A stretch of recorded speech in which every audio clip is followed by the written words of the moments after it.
안녕하세요. 저는 복지센터에서 일하는 평범한 중년 여성입니다. 무료할 때면 채널에 올라오는 사연들을 항상 잘 시청하고 있는데요. 문득 제 이야기도 여러분들과 공유하면 좋을 것 같아 오랜만에 글을 써봅니다. 저희 부모님께서는 두 분 다 장애가 있으십니다. 부모님께서는 두 분 다 공장에서 일하셨고 저는 어렸을 적부터 넉넉하지 않는 형편에서 힘들게 자랐어요. 저희 어머니께서는 지적장애가 있으십니다.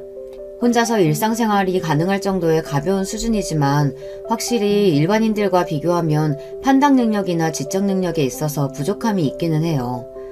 외할머니께서 어머니를 출산하실 때 굉장히 난산이었다고 합니다. 그 과정에서 뇌에 문제가 생겨 어머니께서는 선천적으로 장애를 안고 태어나셨어요. 그렇지 않아도 어려운 형편에 먹고 살기 막막한데 아이까지 장애를 가지고 태어나니 외할머니께서는 버티기 어려우셨던 모양이에요. 3살배기였던 어머니를 두고 집을 나가셨다고 하더라고요. 혼자 남으신 외할아버지께서 어찌어찌 어머니를 키우시다가 도저히 혼자서 바깥일하며 장애 있는 아이를 키우기에는 무리였는지 결국 어머니를 어머니의 할머니, 그러니까 제게는 증조 할머니 되시는 분께 맡기고는 종적을 감춰버리셨다고 했어요. 그 뒤로 어머니께서는 증조 할머니 밑에서 자라셨습니다. 증조 할머니께서도 넉넉한 형편은 아니셨어요. 증조 할아버지께서 일찍이 돌아가셨고 증조 할머니께서는 나라에서 주는 보조금으로 근근히 지내시는 분이었거든요. 평범한 아이도 혼자서 키우시기 힘드셨을 텐데 장애를 가지고 있는 아이니 오죽 힘드셨겠어요. 어머니께서는 학교에 들어갈 나이가 되었는데도 글조차 제대로 읽지 못했고 본인 이름은커녕 자음 모음도 쓰지 못했습니다. 물론 장애아에 대한 기본 지식이 없으신 증조할머니 밑에서 자랐으니 제대로 된 교육을 받아볼 기회가 없었겠죠. 하지만 타고난 지능이 남들보다 낮으니 무언가를 배우고 익히는 속도도 눈에 띄게 더뎠어요. 애가 좀 컸으니 학교에는 보내야겠고 애 아빠나 애 엄마한테는 연락이 안 되니 증조할머니께서는 고민하시다가 무작정 어머니를 끌고 동사무소로 가셨다고 합니다. 그곳에서 우연히 만난 복지사의 도움으로 어머니께서는 학교에 입학하시게 되었어요. 어머니께서는 아직도 처음 만났던 담임선생님의 시선이 생생하게 기억이 나신다고 합니다. 마치 어머니를 짐승마냥 쳐다보던 그 눈빛이 너무나 상처로 남아있다고요.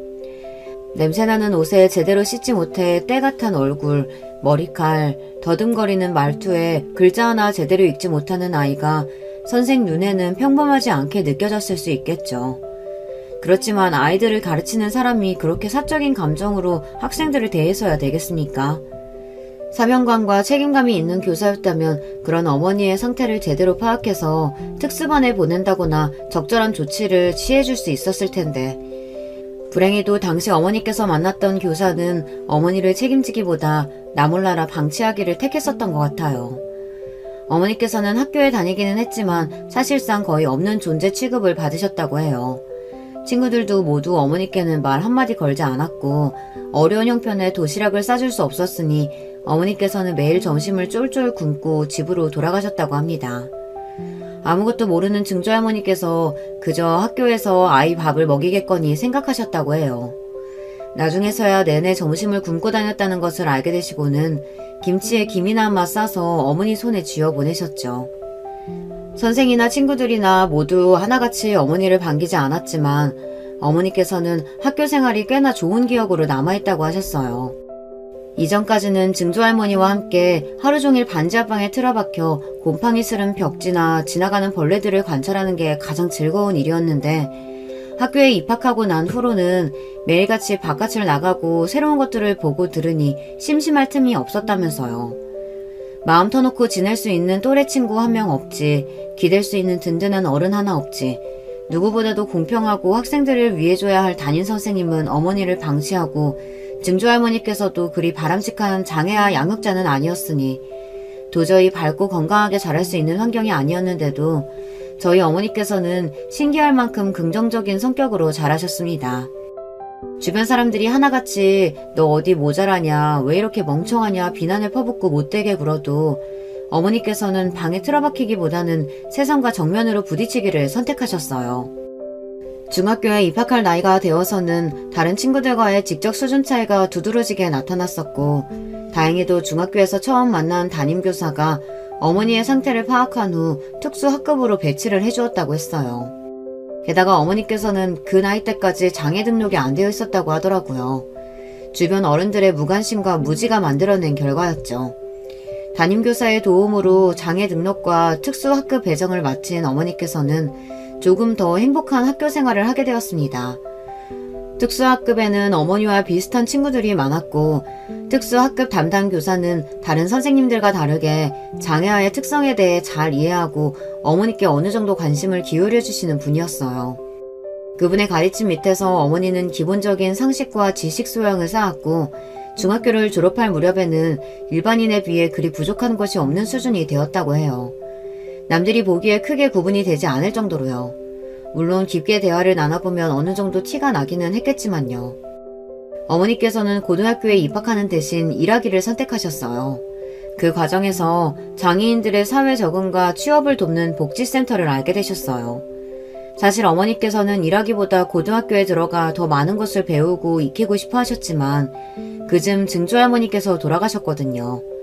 어머니를 증조할머니께 버리듯 떠맡기고 사라졌던 할아버지께서는 그제서야 다시 나타나 증조할머니의 장례를 치르셨다고 해요. 그때 할아버지와 마주했던 기억이 어머니께서 처음이자 마지막으로 할아버지와 대화를 나눠보셨던 기억이라고 합니다. 할아버지께서는 어머니께 잘 자랐구나, 잘 지내라 이런 통상적인 이야기만 남기고 장례 절차가 끝난 후 다시 바람같이 사라져 버리셨다고 해요. 나중에서야 들은 얘기지만 할아버지께서는 재혼하셔서 자식들도 낳고 멀쩡한 다른 가정을 꾸리셨다고 하더라고요. 솔직히 할아버지가 원망스러운 마음이 없다고 하면 거짓말이겠죠. 아무리 장애가 있는 아이라고 한들 본인과 상대방의 사랑으로 인한 결실이고 어머니께서는 본인이 선택하셔서 세상에 태어난 것이 아니니까요. 부모로서의 최소한의 도리는 다 해야 했다고 생각해요. 그 생각은 한참 시간이 지난 지금도 변하지 않았습니다. 증조할머니가 돌아가신 뒤로 어머니께서는 실질적인 보호자가 없어 시설에 들어가야 할 예정이었지만 복지센터의 도움으로 시설에 가는 대신 일자리를 구하게 되었어요. 어머니께서 처음 일하게 되신 곳은 봉제 공장이었습니다. 손재주가 좋으셨던 어머니께서는 금세 일에 적응하셨다고 해요. 밝은 성격으로 센터 사람들은 물론 공장 사람들과도 금방 친해졌고 증조할머니와 단 둘이 살 때보다 오히려 이모저모 따져봤을 때 더 행복한 환경에서 지낼 수 있게 되었습니다. 그렇게 센터 생활과 공장 생활에 적응하던 와중 어머니께서는 아버지를 만나게 되었어요. 아까 사연 서두에 부모님 모두 장애가 있으신 분들이라고 말씀드렸죠. 저희 아버지께서는 한쪽 다리가 불편하신 분이었습니다. 흔히 말하는 절음발이라고 하죠. 절뚝거리며 걸어다니는 사람이요. 선천적으로 장애를 가지고 태어나신 어머니와 달리 아버지께서는 후천적인 사고로 장애를 가지게 되었어요. 젊었을 적 아버지께서는 한 덩치하시는 분이었대요. 남들보다 키도 크고 운동도 아주 잘했다고 하셨습니다. 그래서 운동선수가 꿈이었다고 하셨어요. 야구였는지 축구였는지 너무 오래전에 들은 이야기라 지금은 기억이 흐릿하지만요. 학창시절 내내 운동부였고 어딜 가도 힘쓰는 일만 도맡아 하셨다고 했습니다. 그러던 어느 날 친구와 운동을 하다 발을 헛디뎌 크게 넘어졌고 그 와중에 왼쪽 다리를 심하게 다쳐 평생 다리를 저는 장애를 얻게 되었어요. 그날 이후로 아버지께서는 시류에 빠져 방에만 박혀 지내셨다고 해요. 친구들도 많고 언제나 남들을 이끌고 다니는 성격이었지만 남들이 절음발이라 비웃을까봐 겁나서 밖에도 나가지 못하게 되었다고요. 왜 나한테만 이런 일이 일어났을까 세상이 원망스럽고 언제 어디서나 남들의 부러움을 한몸에 받던 건강한 사람이었는데 한순간에 모든 사람들이 본인을 불쌍하다는 눈빛으로 쳐다보니 그 사실을 견디기가 몹시 힘드셨다고 합니다. 요즘 같은 시대에야 장애인 관련 복지시설이나 제도도 잘 되어 있고 장애인을 차별하면 안 된다. 일반인과 똑같은 시선을 바라봐줘야 한다. 이렇게 사회적 인식이 많이 바뀌었지만 아버지께서 젊으셨을 적만 해도 사회적 분위기가 그렇지 않았으니까요. 일반인들과 조금이라도 다른 부분이 있으면 소위 말하는 병신 취급하며 손가락질하고 다리를 조금 저는 것 외에는 다른 사람과 아무런 차이가 없는데도 모자란 놈 취급하며 함부로 대했다고 하더라고요. 그런 취급을 견딜 수 없어 점점 밖에 나가지 않게 되었고 그렇게 집에만 박혀 지내는 생활을 지속하던 어느 날 이렇게 살고 있는 본인 스스로가 너무나 한심하게 느껴지셨다고 합니다. 그 계기가 된 것은 친구들의 소식이었어요. 아버지께서는 사고 이후 주변의 모든 사람들과 연락을 끊고 숨어 지내셨는데 우연히 가장 친하게 지냈던 친구 한 명이 운동선수가 되어 기사에 나온 것을 보게 되었다고 하셨습니다. 한창 자기 혐오감이 심하던 시절이니 그런 친구의 모습을 보고 열등감에 빠질 수도 있는 일이었는데 아버지께서는 그런 친구의 모습을 보고 오히려 더 이상 이렇게 살 수는 없다는 생각이 드셨다고 하더라고요. 그날로 아버지께서는 자리를 박차고 일어나 장애센터로 향하셨다고 합니다. 그렇게 용기를 내서 찾은 센터에서 일자리를 구하게 되었고 아버지께서 처음으로 배정받은 곳은 작은 규모의 공장이었어요. 그곳에서 아버지께서는 기계 부품 조립 일을 하셨는데 평생 공만 쥐고 운동만 하며 살아오신 분이었기에 영 손재주가 없고 꼼꼼하게 일을 하기가 어려웠다고 합니다. 결국 얼마 지나지 않아 일을 그만두게 되었고 앞날이 막막했다고 했어요. 게다가 공장에서 같이 일하는 사람들도 하나같이 덩치는 멀쩡한데 사람 구실을 못해서 어쩌냐며 듣기 싫은 소리만 늘어놓는 통에 그나마 쥐어짜냈던 용기가 다시 바닥을 치고 있던 중이었습니다. 센터 사람들과도 잘 지내지 못하는 것은 마찬가지였어요. 언제나 밝은 성격으로 주변에 사람들이 많았던 어머니와 다르게 아버지께서는 몹시 무뚝뚝하셨거든요. 아버지와 어머니가 계셨던 센터에는 부모님처럼 비교적 증상이나 상태가 심하지 않은 경증 장애인들이 많았지만 혼자서는 일상생활이 어려울 정도의 중증 장애인들도 많았습니다. 그런 사람들을 보면서 아버지께서는 속으로 그래도 나랑 저 사람들은 다르지, 나와는 다른 사람들이다 선을 딱 긋고 그들과 어울리고 싶지 않아 하셨다고 해요. 그렇게 센터에서 곧드는 아버지께 먼저 다가간 것은 바로 저희 어머니셨습니다. 물론 두 사람도 처음부터 쿵짝이 잘 맞아서 급속도로 친해지지는 못했다고 해요. 아버지께서는 어머니께도 몹시 까칠하셨거든요. 아버지께서는 지적 장애가 있는 어머니를 속으로 무시하셨고 어머니께서도 혼자서 곧도는 모습이 신경 쓰여 먼저 말을 건 것이었지 처음에는 아버지께 호감이 있거나 친해지고 싶은 마음이 큰 것은 아니었다고 했어요. 그런 두 사람이 가까운 사이가 될 수 있었던 계기는 바로 일터였습니다. 아버지께서 그만두신 기계 공장 다음으로 배정받았던 곳이 바로 어머니께서 일하시던 봉제 공장이었거든요.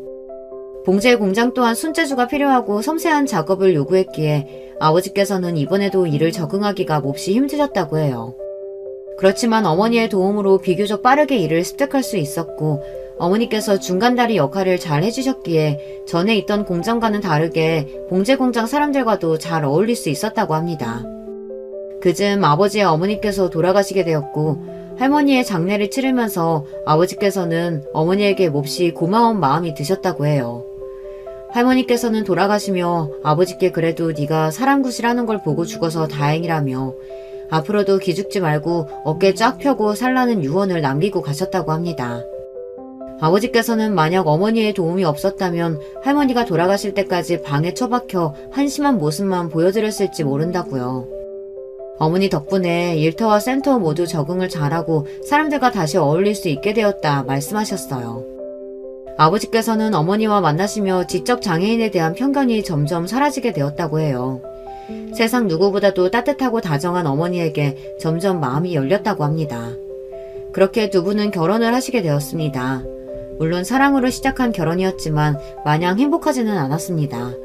주변에서는 모자란 것들끼리 결혼한다며 비웃는 사람들도 많았고 심지어 할아버지께서도 처음에는 본인 아들, 그러니까 아버지께서도 장애가 있으신데 어머니는 지적 장애인이라며 결혼을 반대하셨어요.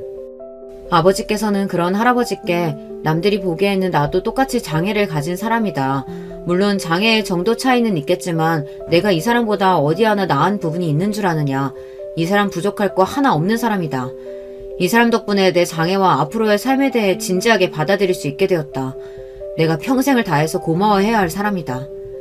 진심을 가득 담아 설득하셨고 결국 할아버지께서도 고집을 꺾고 두 분의 결혼을 허락하시게 되었습니다.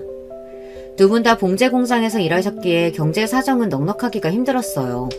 게다가 불경기로 두 분이 일하던 봉제 공장이 얼마 안 가 문을 닫게 되면서 먹고 살 길이 더 막막해지게 되었습니다. 손재주가 좋았던 어머니께서는 그래도 곧 다른 직장에 취업하셨지만 아버지께서는 일할 수 있는 곳이 많지 않았어요.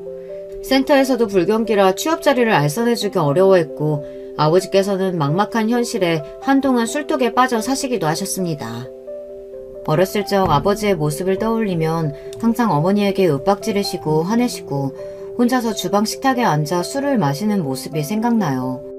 아버지께서는 술에 잔뜩 취해 어머니께 막말을 쏟아내기도 하셨습니다. 어머니께서는 평소에는 일반인들과 별 다를 바 없이 보이다가도 조금만 진지하거나 어려운 이야기를 꺼내면 앞뒤 상황을 이해하기 어려워하고 기본적인 개념이나 상식이 부족한 모습을 보이셨어요.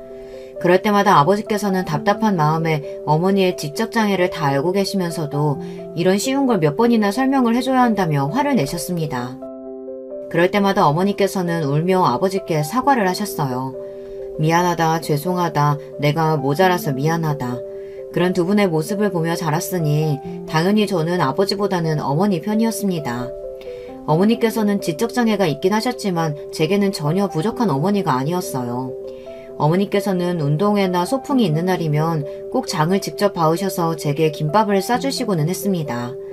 물론 어머니의 김밥은 파는 것에 비하면 모양이나 맛이나 어느 것 하나 내세울 것 없는 수준이었지만 저는 어머니께서 낡은 플라스틱 그릇에 담아주시던 그 투박한 김밥이 참 좋았어요. 김밥을 싸시는 어머니 옆에서 내가 해보겠다며 발을 동동 구르면 어머니께서 제 손을 잡고 나물을 조물조물 묻혀주시기도 하고 김밥을 돌돌 굴려주시기도 했습니다. 대단한 것은 아니었지만 저는 그저 어머니와 무언가를 함께 한다는 것 그 자체가 좋았던 것 같아요. 어린 시절 친구들은 저희 어머니를 보고 너희 엄마 어디 모자란 것 아니냐며 짓궂게 놀리기도 했어요. 저는 그런 친구들에게 화를 버럭 내며 우리 엄마가 너희보다 훨씬 똑똑하다며 소리를 질렀죠. 덕분에 친구들과 싸워서 어머니께서 학교에 오신 적도 있었습니다. 어머니께서는 제 속도 모르고 친구들에게 사과하라며 연신 고개를 숙이시는데 너무나 속상했어요. 게다가 그 부모의 그 자식이라고 제게 막말을 했던 친구들 부모들도 저희 어머니 겉모습만 보고 무시하기 일쑤였거든요. 그렇다고 제가 마냥 착한 딸인 것만은 또 아니었습니다. 조금 더 나이가 차고 사춘기가 되었을 무렵에는 저도 어머니 속을 많이 썩였어요. 어려운 가정 형편에 장애가 있으신 부모님, 내 마음 하나 제대로 이해해주지 못하는 주변 어른들. 그 나이대에는 세상 모든 것이 다 밉고 원망스럽기 마련이잖아요. 어머니께 못된 말도 참 많이 했고 그러다 아버지께 뺨을 맞기도 했습니다. 제 말에 상처를 받고 방에서 혼자 우시던 어머니 모습이 아직도 기억나요. 지금 와서는 그 당시 행동들을 깊게 후회하고 있고 그렇게 생각하지도 않습니다. 아까도 말했듯이 저희 어머니 아버지께서는 제게 절대 부족한 부모님이 아니었으니까요. 성인이 되고 철이 조금 든 후에는 저희 가족은 몹시 행복했어요. 경제적으로는 넉넉하지 않았으나 항상 서로를 위하고 배려해주는 가족이었죠. 아버지께서도 새로운 직장을 구하신 이후로는 술을 단칼에 끊으시고 일절 입에도 대시지 않았습니다. 저는 성인이 된 후 작은 회사에 들어갔고 첫 월급으로 부모님과 함께 소고기를 먹으러 갔습니다. 어머니께서는 이렇게 비싼 식당에 와도 되는 거냐며 호들갑을 떠셨고 아버지께서는 별 말씀 안 하셨지만 몹시 좋아하셨던 기억이 나요. 앞으로도 돈 많이 벌어서 두 분 제가 꼭 호강시켜드리겠다 호언장담을 했었어요. 그러나 그게 저희의 처음이자 마지막 가족 외식이 되었습니다. 그날도 평소와 다름없는 하루였어요. 저는 아침에 일어나 어머니께서 차려주신 아침을 먹고 아버지와 어머니께 인사를 드리고 출근을 했습니다. 그날 제게 인사를 해주시던 아버지 얼굴이 참 생생하게 기억에 남아있어요. 진한 눈썹에 이마에 자글자글한 주름, 거뭇거뭇한 수염 밑으로 환히 웃으시던 아버지의 얼굴이요. 그 인사가 마지막 인사가 될 줄 알았더라면 한 번 더 안아드릴걸. 조금이라도 더 오래 있다 나올걸 때늦은 후회를 하기도 했습니다. 그날 아버지께서는 일터에서 돌아가셨어요. 기계 사고였고 제때 응급처치를 받지 못해 병원으로 실려가던 도중 눈을 감으셨다고 합니다. 너무나 갑작스러운 이별이었고 한동안 정말 힘든 시간을 보냈어요. 아버지의 장례식장에서 어머니는 정말 혼절하실 듯 우셨습니다. 평생 살아오면서 어머니께서 그렇게 구슬프게 우는 모습은 본 적이 없었어요. 새로 구한 직장에서 모자라다며 구박을 받고 돌아오셨을 때도 아버지께서 술을 드시고 어머니께 폭언을 쏟아내실 때도 그렇게 기절할 만큼 꺽꺽대며 웃으는 모습은 본 적이 없었습니다. 이제야 조금 행복해지려던 참인데 하늘이 참 무심하더라고요. 그렇지만 마냥 세상을 원망하고 있을 수만은 없었습니다. 어머니와 저는 세상에 단 둘이 남겨지게 되었고 어머니를 위해 조금 더 단단해져야만 했으니까요. 어머니는 아무리 나이를 드셔도 언제나 소녀 같은 분이셨어요. 항상 순수하고 때묻지 않는 마음으로 살아오셨죠. 나보다 주변 사람들을 먼저 챙기는 천사표였습니다. 그런 어머니 곁에도 어머니처럼 좋은 사람들만 있으면 참 좋으련만 세상이 어디 그렇게 녹록한가요? 부족한 부분이 있는 사람 아픈 곳을 쑤셔 어떻게든 등골을 빼먹으려는 못된 놈들이 꼭 존재하기 마련이잖아요. 어머니께도 그런 사기꾼 몇몇이 다가왔고 어머니는 의심 없이 그놈들에게 마음을 열었다 사기를 당하게 되었습니다. 그 과정에서 어머니와 함께 살고 있던 집과 통장에 모아두었던 2천만 원 가량을 모두 잃어버릴 뻔했습니다. 남들에게는 큰돈이 아닐 수도 있지만 저와 어머니께는 평생을 바쳐 모아온 전 재산이었어요. 그 과정에서 저와 어머니를 도와준 것이 바로 남편이었어요. 당시에는 정말 하늘에서 보내준 천사라도 되나 싶은 마음이었지만 지금 와서는 어디서부터 날 속여왔던 건가 의심스러운 마음이 크네요. 어찌되었든 한순간내 모든 재산을 빼앗기고 거리에 나앉게 생겼던 저와 어머니를 남편이 사방팔방으로 뛰어다니며 변호사도 구해주고 여러 기관에 연락도 해주며 물심양면으로 도와주었고 결국 그 사기꾼 놈을 잡아 돈을 다시 돌려받게 되었습니다. 남편은 저희 부모님이 만나셨던 센터처럼 장애인을 위한 각종 복지나 도움을 주는 기관에서 일하는 사람이었어요. 그래서 처음에 더욱더 별 의심 없이 마음을 열었던 것 같습니다.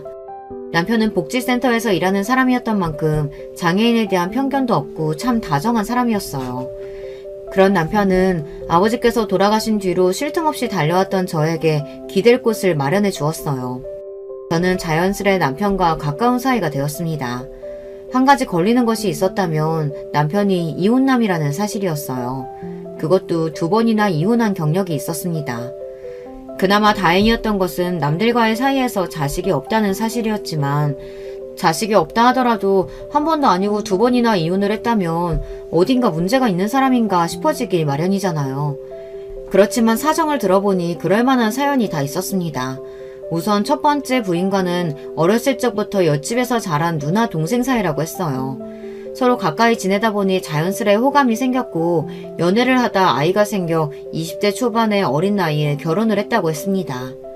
첫 번째 부인은 어린 시절부터 몸이 약한 편이었는데 임신을 한 후에도 이런저런 이유로 자주 앓아눕고 병원을 밤낮으로 드나들었다고 해요. 남편은 그런 첫 번째 부인을 위해 거의 하루 종일 옆에 붙어 간호를 해줬지만 결국 10달을 채우지 못하고 조산을 하게 되었고 그 과정에서 아이와 첫 번째 부인 모두 목숨을 잃게 되었다고 합니다. 그 뒤로 남편은 마음의 상처를 입고 오랜 기간을 혼자 지냈다고 해요. 다시 새로운 사람을 만날 자신도 없고 태어나지도 못한 아이와 젊은 나이에 요절한 첫 번째 부인에게 평생 속죄하며 살 생각이었다고 합니다. 그렇게 복지센터에서 일하게 되었고 2번째 부인을 만나게 되었어요.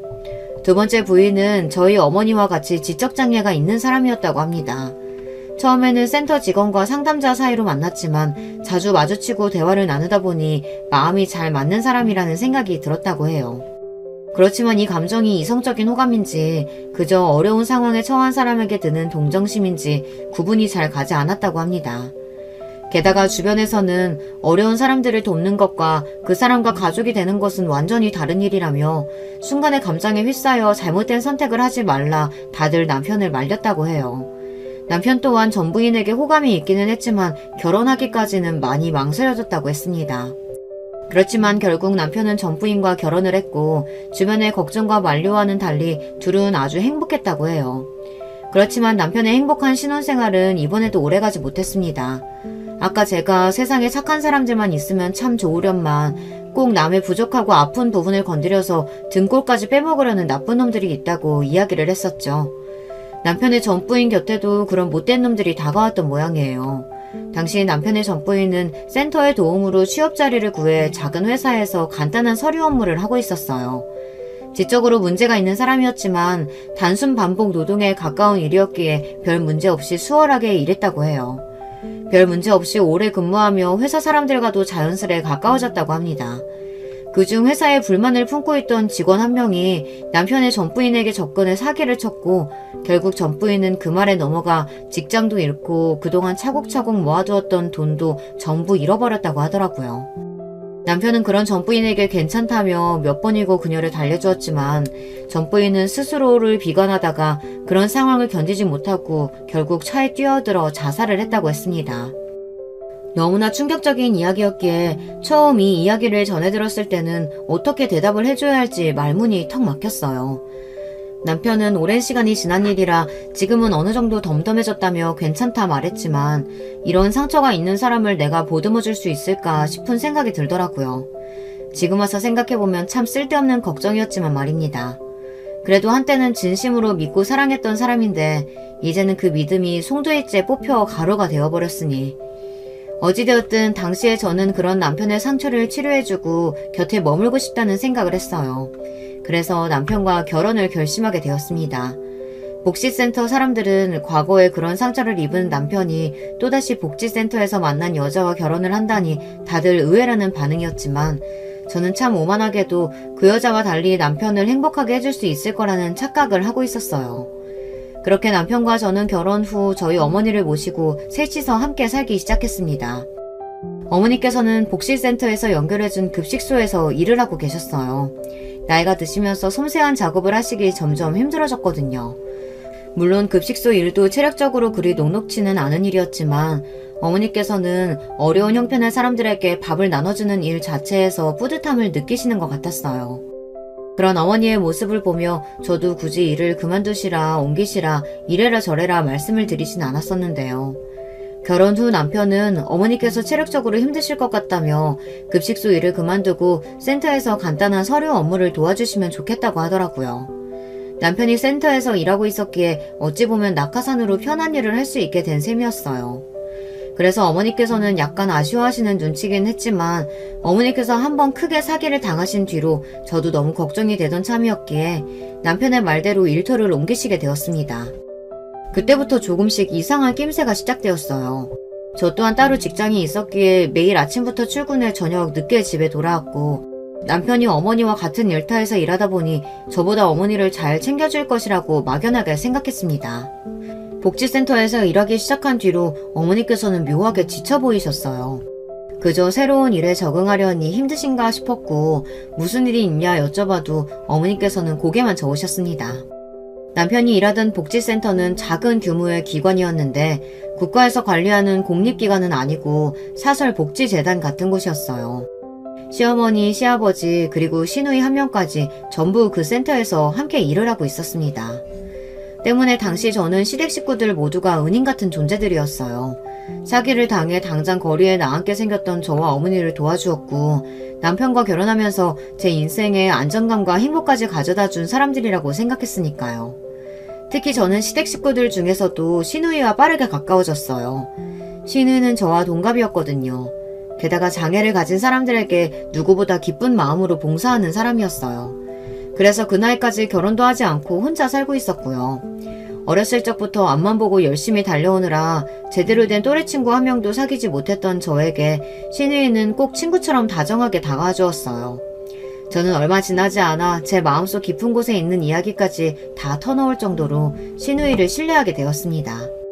제가 하루 종일 어머니 곁에 붙어있지 못하니 어머니가 많이 걱정되기도 하였는데요. 시누이가 항상 어머니 식사며 이것저것 챙겨주며 제게 인증사진을 보내주기도 하고 오늘 센터에서 이런 일이 있었다며 이야기를 해주기도 했어요. 그런 시누이에게 참 고마운 마음이었고 내가 무슨 복이 있어 이런 시댁 식구들을 만났나 싶었습니다.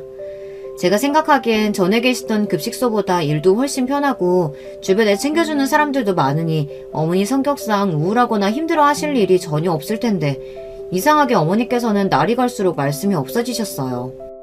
혹시나 하는 마음에 시댁 식구들을 괴롭히냐 아니면 뭔가 불편한 점이 있냐 나한텐 괜찮으니 편하게 말씀하시라 이야기를 꺼내도 어머니께서는 그저 피곤해서 그런 거라며 다들 너무 잘해주신다 그런 말 꺼내지도 말라 고개를 가로저었습니다. 그렇지만 저는 의심을 쉽게 거두기 힘들었어요. 사람들과 어울리는 걸 그렇게 좋아하시는 분이 아무리 시간이 지나도 시댁 식구들과는 편하게 지내시는 것 같지가 않더라고요. 제 앞에서는 분명 시누이가 어머니를 알뜰살뜰 챙겨주는 것 같고 남편도 자나깨나 센터 사람들과 어머니 그리고 제 걱정을 해주고 그런데도 어머니께서는 결혼한 지 한참이 지났는데도 남편에게 여전히 존댓말을 사용하고 묘하게 시댁 식구들을 어려워하는 눈치였습니다. 어머니가 아무리 괜찮다고 말씀하셔도 저는 어머니를 평생 동안 봐왔잖아요. 아무래도 제게는 말씀을 하지 않으실 것 같다는 생각에 다른 센터 직원에게 몰래 부탁을 했습니다. 부탁이라고 해서 거창한 것은 아니고 평소 어머니께서 센터에서 일하실 때 어떤 느낌인지 살펴달라는 말이었어요. 그렇게 일주일이라는 시간이 지나고 직원에게 다시 그 이야기를 꺼냈을 때 직원은 대수롭지 않다는 듯 별 문제 없다는 말을 전해왔습니다. 남편과 시누이는 제 생각처럼 어머니를 알뜰살뜰 잘 챙기고 어머니도 큰 어려움 없이 일에 적응하고 잘 지내고 계신다면서요. 물론 다행이었지만 그래도 어딘가 찜찜한 마음은 지울 수가 없었어요. 어머니께서 아무런 문제가 없으신 분이라면 또 모르겠지만 겉으로 보기엔 멀쩡해도 일반인들과는 확실히 차이가 있었으니까요. 정신적으로도 남들보다 단단하지 못하기에 남의 말에 쉽게 휘둘리기도 하고 잘못된 인식을 가지기도 쉽기 때문에 걱정이 더 많이 들었어요. 소위 말해서 그런 행위를 가스라이팅이라고 하죠. 혹시 여러분들께서는 가스라이팅이라는 개념에 대해 알고 계신가요? 가스라이팅이란 타인의 심리나 상황을 교묘하게 조작해 그 사람이 현실감과 판단력을 잃게 만들고 그런 행위를 통해 타인의 행동을 통제하는 것을 말합니다. 이는 정신적 학대의 일종으로 연인 사이나 부모 자식 간의 관계 등 주로 가깝고 친밀한 사이일수록 많이 일어나는 일이에요. 지적으로 아무 문제가 없는 멀쩡한 사람들도 쉽게 당할 수 있는 일인데 특히 정신적으로 문제가 있는 우울증 환자들이나 지적 장애인들은 훨씬 취약할 수밖에 없는 일이죠. 넌 내 말을 들어야 해. 나 말고 다른 사람들은 모두 나쁜 놈들이고 나만이 너를 위하는 사람이야. 이런 말들을 지속적으로 듣다 보면 판단 능력이 멀쩡한 사람들도 자기도 모르는 사이에 가스라이팅에 당해 넘어갈 수 있어요. 본인이 어떤 취급을 받는지에 대한 객관적인 판단이 안 된다는 뜻입니다. 저는 혹시 시댁 식구들이 남들이 보는 앞에서만 어머니께 친한 척 굴고 뒤로는 이런 식으로 어머니께 나쁜 생각을 심어주고 있는 게 아닌가 그런 생각이 들었어요. 그래서 제가 어머니께 혹시 무슨 일이 있냐, 시댁 식구들이 괴롭히냐 여쭤봐도 쉽게 말씀을 꺼내시지 못하나 싶었습니다. 솔직히 말하면 그런 생각을 하면서도 시댁 식구들에게 미안한 마음이 컸어요. 그 당시 어머니뿐만 아니라 저 또한 시누이 남편을 비롯한 시댁 식구들에게 정서적, 경제적으로 큰 의지를 하고 있었거든요.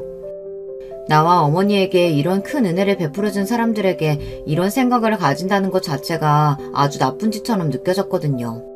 저 또한 그들에게 저도 모르는 사이에 가스라이팅을 당하고 있었던 것이죠. 그렇게 의심만 품고 제대로 확인은 해보지 못한 채 시간이 흘러갔어요. 저는 그 사이에 직장일로 바빴고 점점 시댁 식구들과 그런 생활에 익숙해져 부끄럽게도 어머니를 잘 돌보지 못했습니다. 제가 무신경했던 동안 어머니께서 그 사람들 사이에서 어떤 취급을 받으며 어떤 고생을 하셨을지 지금 생각해도 가슴이 미어지는 기분이에요. 지금도 제가 가장 후회하는 것은 어머니께서 그런 상황에서 제게 간신히 내밀었던 SOS 신호를 가볍게 여기고 넘어갔다는 사실입니다. 그날도 평소와 마찬가지로 직장에서 전쟁 같은 하루를 보내고 밤 늦게가 돼서야 집에 돌아왔는데요. 웬일로 남편은 없고 어머니 혼자 집에 계시더라고요. 어머니께 저녁은 드셨냐 가볍게 안부를 묻고 남편은 왜 집에 없냐 여쭤보니 오늘은 센터에 일이 많아 늦게 올 거라고 답하셨어요. 그러냐고 대수롭지 않게 대꾸하고는 피곤해서 먼저 씻고 자겠다 방에 들어가려는데 어머니께서 앞으로도 계속 남편하고 셋이서 함께 사냐고 물어오셨습니다. 갑작스러운 질문에 왜 그러시냐 싶긴 했지만 아마 그럴 것 같다. 혹시 나가서 살고 싶으시냐 되물었어요. 어머니께서는 당황하신 눈치로 그런 거 전혀 아니라며 남편에게는 본인이 이런 말 했었다는 사실을 말하지 말아달라 부탁하셨습니다. 조금 이상하게 느껴졌지만 그날은 너무나 피곤했기도 했고 한시라도 빨리 씻고 잠에 들고 싶은 생각뿐이었기에 알겠다 답하고 그대로 방 안으로 들어가 버렸어요. 지금 와서 떠올리면 어머니께서 그 질문을 꺼내시기까지 얼마나 많은 고민을 하셨을지, 제 무관심한 태도가 어머니께 얼마나 상처가 되었을지 너무나 죄송한 마음뿐입니다. 그렇게 얼마간의 시간이 흐르고 사건은 터졌어요. 어머니께서 센터에서 일하시던 와중 갑자기 쓰러져 혼수 상태가 되신 겁니다. 직장에서 일하던 와중 그 소식을 듣고 너무나 놀라 자리를 박차고 일어나 병원으로 달려갔습니다. 병원에는 이미 시댁 식구들이 모두 와 있었고 저는 엉엉 울며 이게 도대체 어떻게 된 일이냐, 어머니께서 왜 갑자기 쓰러지신 거냐 남편에게 물었습니다. 그러나 당연히 저처럼 어머니를 걱정하고 있을 줄 알았던 시댁 식구들은 모두 덤덤한 표정이었어요. 미친 사람처럼 오열하는 제게 유난 떨지 말라며 다른 환자들에게 방해되니 조용히 하라고 혀를 차더라고요. 전혀 예상하지 못했던 반응에 놀라서 울음도 멈출 지경이었습니다. 어머니께서 혼자서 계단 내려가시다 굴러 떨어지셨어. 머리를 부딪혀서 일어나기 힘드실 거라고 하더라. 뭐? 계단에서 굴러 떨어졌다고? 어머니께서 혼자 그렇게 되시는 동안 당신은 어디서 뭘 하고 있었는데? 내가 무슨 어머니 시종이라도 되는 줄 알아? 하루 종일 붙어서 어머니 감시하고 있게? 안 그래도 일 처리 제대로 못하는 거 그 뒤치다꺼리 하느라 내가 얼마나 바쁜데. 당신 방금 뭐라고 그랬어? 아무리 그렇다고 해도 어머니께서 쓰러지셨는데 어떻게 그렇게 아무렇지도 않을 수가 있어? 요란 떨지 마. 사람은 누구나 때 되면 다 죽는 법이야. 당신도 나도 언제 어떻게 죽을지 모르는 법이라고. 이렇게 되는 게 당신 어머니 운명이었나 보지. 남편뿐만 아니라 시누이도 시부모님께서도 모두 냉랭한 반응이었어요. 다들 약속이나 한 듯이 병실을 우르르 빠져나갔어요. 의사는 아마 다시 눈을 뜨시기 힘들 거라며 제게 마음의 준비를 해야 한다는 말을 전했습니다. 한평생 제대로 호강도 시켜드리지 못하고 이렇게 한순간에 어머니마저 잃어야 한다는 생각에 정말 기절할 정도로 울었던 것 같아요.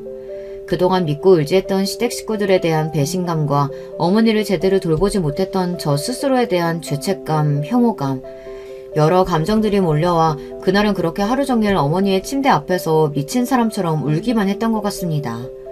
그렇게 다음날 지친 몸을 이끌고 집으로 돌아왔는데 이상하게 짐이 썰렁했어요.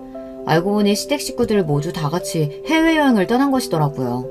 기가 차다 못해 현실을 믿기지 않았습니다. 어떻게 이런 일이 내게 벌어질 수가 있지? 내가 그동안 봐왔던 시댁 식구들의 모습은 전부 거짓말이었던 걸까? 너무나 혼란스러웠고 제대로 된 판단이 되질 않았어요. 그렇게 한참을 텅 빈 거실에 앉아 혼자 생각해본 결과 분명 뭔가가 있다는 생각이 들었습니다.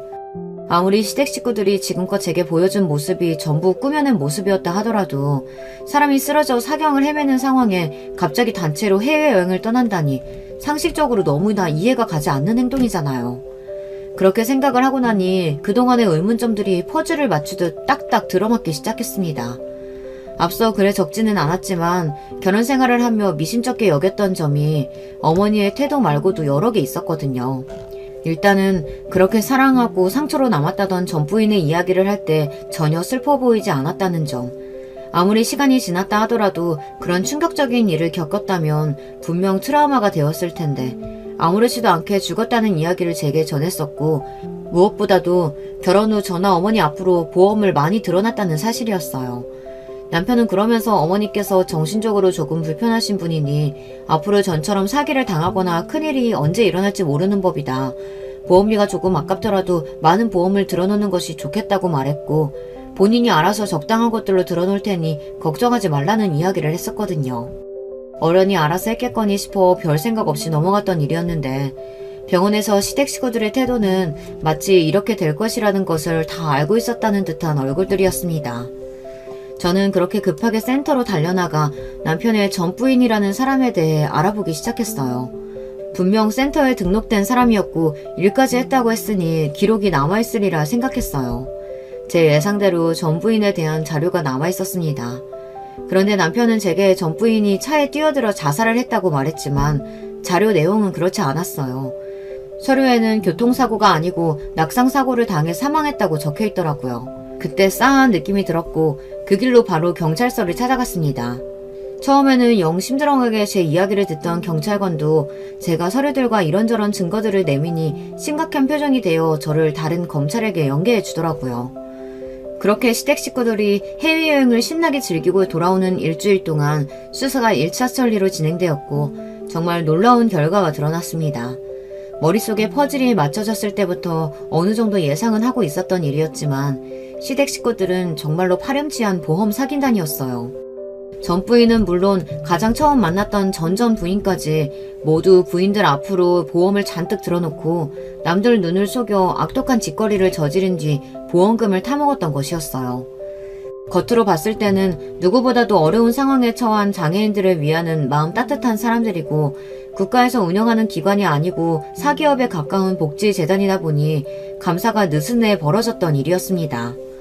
그 짐승보다 못한 인간들은 일부러 연고도 없고 어려운 상황에 처해 있는 장애인을 꼬셔서 결혼한 후 본인들을 믿게 만들고 신뢰감을 쌓은 뒤 그런 짓을 저질러 왔던 것이었어요. 결혼을 하지 않은 줄 알았던 신우이도 알고 보니 이미 한 번 이혼한 경력이 있었고 그 상대 또한 센터에서 만났던 장애인 남자였어요. 어떻게 사람의 탈을 쓰고 그런 미친 짓거리들을 저지를 수 있는지 지금 이 글을 쓰는 순간에도 분노로 온몸이 부들부들 떨립니다. 어머니께서 시댁 식구들을 어려워하셨던 것도 제 앞에서만 어머니께 잘하는 척했지 제 예상대로 뒤에서는 어머니께 반말이며 폭언을 일삼았고 그러면서 이런 사실을 제게 알리면 지금 살고 있는 집이며 재산이며 전부 빼앗아갈 거다. 당신들 다시 길거리에 나앉아야 된다. 그리고 앞으로 평생 일 못하게 만들어줄 거다. 협박을 했다고 하더라고요. 어머니께서는 정상적인 판단을 하지 못하는 상태였고 그렇게 뒤에서 온갖 구박을 들으며 버텨오셨던 겁니다. 제게 해를 끼칠까 봐서요. 그 사실을 알고 나서 정말 억장이 다 무너지는 기분이었습니다. 안정되고 행복한 삶을 원했던 제 욕심 때문에 어머니께서 그런 상황에 처하지다 못해 남들 손에 돌아가실 뻔했다니. 만약 어머니께서 눈을 뜨지 못하시고 그대로 병원에서 돌아가셨다면 저는 남은 인생 동안 저를 절대 용서하지 못했을 거예요. 시댁 식구들은 공항에서 대기하고 있던 경찰들에게 체포되었고 그대로 재판에 넘겨지게 되었습니다. 어머니께서는 얼마 지나지 않아 기적처럼 눈을 뜨셨고 지금은 사고 전처럼 멀쩡해지셔서 정상적인 생활을 하고 계세요. 그 짐승반도 못한 인간들은 모두 다 실형을 선고받고 깜빵에 들어갔습니다. 형사처벌과는 별개로 보험회사에 건 민사소송으로 엄청난 금액의 배상금을 물어주게 된 것은 당연한 일이겠죠. 그 과정에서 저희에게도 보상금이 나왔고 저희는 남편이라고 부르기도 싫은 그 남자와 셋이 지내던 집을 처분하고 새로운 집을 구해 이사를 나왔습니다. 그 일 이후로 어떻게 알았는지 다른 복지센터에서 연락이 와 저희를 돕고 싶다고 말했어요. 어머니와 저 모두 새로운 보금자리를 틀어 지내고 있어요.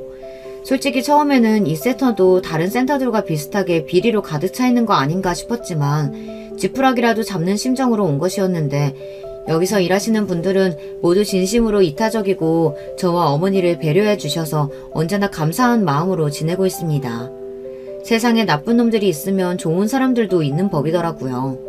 어머니께서는 그 사건 이후로 한동안 타인과 가까워지는 것을 두려워하셨어요. 언제나 사람들과 어울리는 것을 좋아하고 사교성이 좋으셨던 분이 저 때문에 그런 상처를 얻게 되신 것 같아 너무나 죄송한 마음이었습니다. 그러나 지금은 신체적으로나 사회적으로나 별 문제 없이 잘 지내고 계세요. 오랜만에 제가 알던 어머니의 모습을 보는 것 같달까요? 솔직히 말하자면 예전에는 남들처럼 결혼도 하고 자식도 낳고 평범한 인생을 살고 싶은 욕심이 있기는 했습니다. 그래서 남편과 만나 결혼도 한 거고 어머니께 문제가 있다는 것을 어느 정도 인지했으면서도 애써 무시하기도 했었고요. 그렇지만 그런 사건들을 겪고 어머니와 둘이 지내는 요즘 그런 것들이 다 무슨 의미가 있나 싶은 생각이 듭니다. 어머니께서 평생 저만 바라보며 살아오셨듯 저도 앞으로 남은 인생 저밖에 모르는 어머니를 위해 살아가고 싶어요. 어머니와 함께 일하고 퇴근한 후에는 둘이서 맛있는 거 해먹고 주말이면 나들이도 나가고 가끔 어머니 모시고 영화도 보러 가고 계절마다 고운 새 옷도 사드리고 하면서요. 요즘 부쩍 어머니께서 늙으신 것 같아요. 저 때문에 고생을 많이 하셔서 그런 것 같아 어머니의 흰머리를 보면 저도 모르게 눈물이 핑 돌고는 합니다. 언젠가는 어머니께서도 돌아가시겠죠. 저도 마찬가지고요. 사람은 누구나 죽는 법이니까요. 그렇기에 저는 어머니께서 돌아가시기 전까지 후회 없는 시간을 보내고 싶습니다.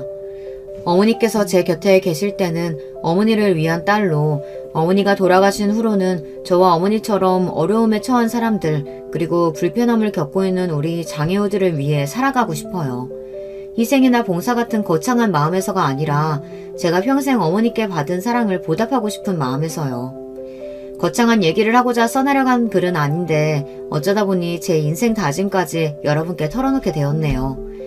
이 사연이 채널에 올라갈지는 모르겠으나 저 스스로도 인생을 되돌아볼 수 있는 기회가 되었던 것 같습니다. 이렇게 보니 참 다사다난 많은 일을 겪으며 살아왔네요. 부디 남은 인생 동안 평안히 큰 사고 없이 무탈하게 지나갈 수 있기만을 바랄 뿐입니다. 여러분, 두 번째 사연 시작하기 전에 좋아요, 구독 꼭 눌러주실 거죠? 그럼 두 번째 사연 바로 시작합니다. 안녕하세요. 저 파란만 10대 시기를 기혼 여성이에요. 많은 인생 선배님들께서 계신 사연에 빠지다를 통해 제 경험담을 공유해 볼 테니까요. 허심탄회한 의견들 주시면 정말 감사하겠습니다. 제가 다름이 아니라 저희 시어머니하고 묘한 대치를 이뤄오다가 그게 펑 하고 터져버린 대사건이 있었거든요. 그 이전에 제 친정 이야기 잠깐만 설명을 먼저 드려볼까 해요. 친정 부모님께서는 이혼을 하셨습니다. 제가 초등학교 6학년 때의 일이었고요. 여기에는 좀 당황스러운 내막이 있었는데 아빠의 바람을 당시 제가 우연히 알아버렸고 그걸 별 생각 없이 엄마에게 이실직고를 한 게 도화선이 되었습니다. 당신, 웬 다른 여자하고 똑같이 커플 등산복을 맞추고 돌아다녔다는 게 사실이야? 송현이가 목격했다는 게 정말이냐고! 아니 어쩐지 그 별 같지않지도 않은 등산이라는 취미에 왜 자꾸 돈이 들어가나 싶어서 내가 그간 이상하다고 생각을 했지. 역시 세상에 괜한 건 없는 법이었구나. 송현이 엄마, 일단 진정하고 내 말 좀 들어봐. 내가 잠깐 정신이 돌아서 다른 여자하고 등산을 같이 다닌 건 사실이긴 한데 결코 깊은 감정은 아니었고 바람이나 같이 쐬는 수준이었어. 뭐? 바람이나 같이 쐬? 그게 아니라 바람이나 같이 피우는 사이였겠지? 생각해보니까 당신 갑자기 등산 타령을 하기 시작한 게 작년 초가을이었고 그때부터 돈도 꾸준히 밖으로 쓰기 시작했지? 그렇다면 바람이 난 게 거의 1년이 다 됐단 소리야? 이제 보니까 당신 몇 달 전부터 갑자기 향수를 구입해서 뿌리지를 않나. 수상했네. 내가 당신한테 놀아놨다는 게 너무 비참해. 당장 이혼해. 엄마는 평소에 온화한 성격이셨지만 화를 낼 상황이 되면 정말 불같으신 분이었어요. 한번 눈이 돌면 그 아무도 말릴 수 없는 성미를 지니신 분이었기에 아무리 홧김에 이혼을 뱉으셨다고 한들 그걸 설득할 수 있는 사람이 아무도 없었던 거예요. 우연히 길에서 아빠의 바람 현장을 목격하고 그걸 엄마에게 발설했던 게 전부였던 저는 난데없이 그게 이혼으로 이어진 것에 큰 충격을 받았습니다. 원래 저는 엄마와 살았어요. 이혼 원인 제공자는 아빠였으니 당연하다면 당연한 거였는데요. 딱 2년 후에 아빠에게 가서 살게 됐습니다. 엄마가 아무런 짐을 지지 않은 상태에서 자유롭게 살아보길 원하셨거든요. 저는 난데없이 버림받은 셈이 됐죠. 아빠는 담담하게 저를 받아주셨습니다. 바람이 났던 여자분하고는 다시 만나지 않으셨고 재혼 생각도 안 하셨죠. 이러실 거면 애초에 바람은 왜 피우셨던 걸까 궁금했네요. 딸이 보고 싶지도 않으신지 그 이후로 연락도 잘 안 주시고 혼자 태평하게 잘 사시는 친정엄마의 의중도 신기했고요.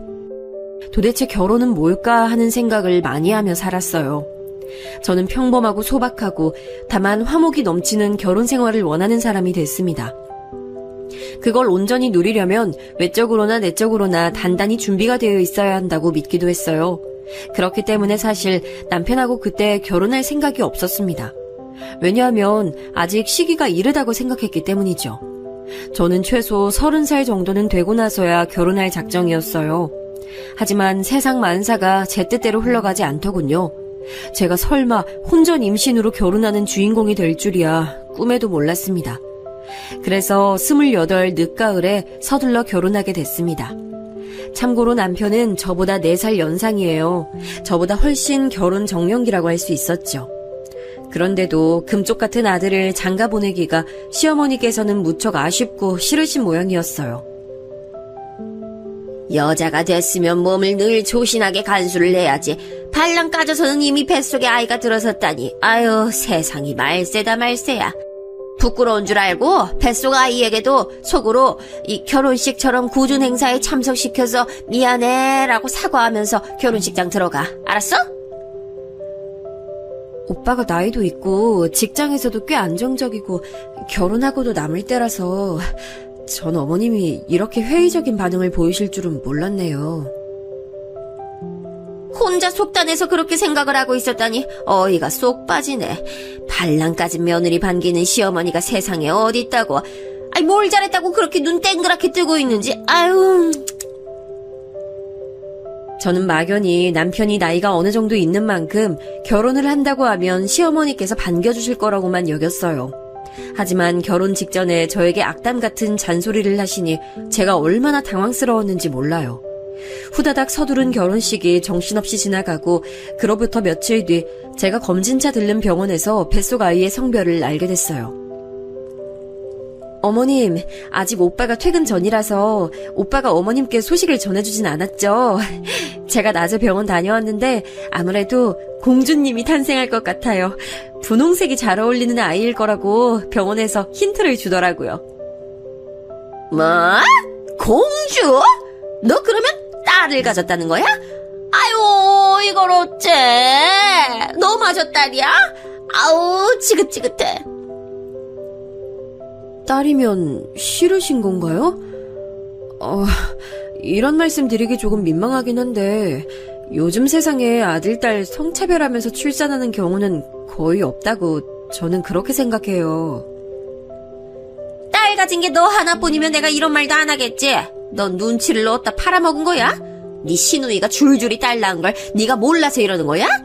그렇다면 눈치가 대단하다고 내가 칭찬을 해줄게. 그제서야 머릿속에 생각 하나가 피어오르더라고요. 남편에겐 위로 누나만 둘이 있습니다. 큰 시누는 결혼을 일찍 한 편이었고 아이가 그때 벌써 셋이었어요. 그런데 셋 다 딸이었죠. 작은 시누이는 저희 부부보다 딱 반년 먼저 결혼해서 이때 아직 아이 소식이 없었고요. 그래서 시어머니께서는 손녀만 연속으로 셋을 보신 상태였고 손자가 없으셨던 거예요. 시어머니께서 적잖이 실망하신 듯 한숨을 푹푹 내쉬시는 걸 보니 제가 너무 민망하고 멋쩍어서 차마 서운하다고 말씀도 못 드리겠더라고요. 괜히 죄인이라도 된 기분이 들어서 애써 들러보았던 시댁에서 슬쩍 빠져나왔습니다. 참고로 시아버지께서는 늘 좁은 방에서 내도록 텔레비전만 보시고 그렇지 않으면 고향 친구분들하고 만나서 외출을 하시느라 시어머니와 딱히 대화도 안 하시는 분이었어요. 각방을 쓰시니 식사 때가 아니면 얼굴을 마주하실 일도 없나 보더라고요. 무뚝뚝하고 보수적이셨죠. 이날도 댁에 계시는지 아닌지 도통 알 길이 없어서 제가 시어머니하고만 대화를 잠깐 하다가 나왔었네요. 아무튼 제가 시어머니로부터 딸이라서 실망이라는 반응을 받아든 이후로 기분이 썩 좋지 못했는데요. 그런 와중에 며칠 뒤 시어머니께서 저에게 악담을 하시는 게 아니겠어요?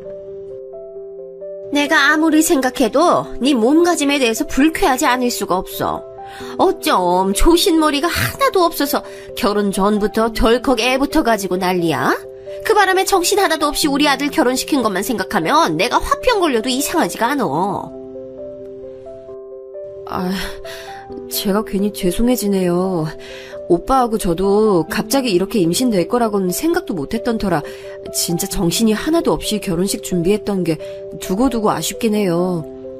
어쨌든 찾아와준 생명에게 고마워하면서 좋은 부모 되도록 노력할게요. 너만 노력하면 돼. 너만. 팔랑 까진 년이면 보통의 노력을 내서는 아이에게 좋은 엄마가 될 수 없어. 피똥 싸도록 앞으로 노력하면서 몸가짐 단정하게 해. 네? 발랑 까진 년이라뇨? 그럼 오빠는 아랫돌이 가벼운 놈인가요? 뭐가 어쩌고 저쩌? 어쩜 그런 천박한 말을 써. 남의 집 아들을 그렇게 표현하더니 너 정말 너무하는구나.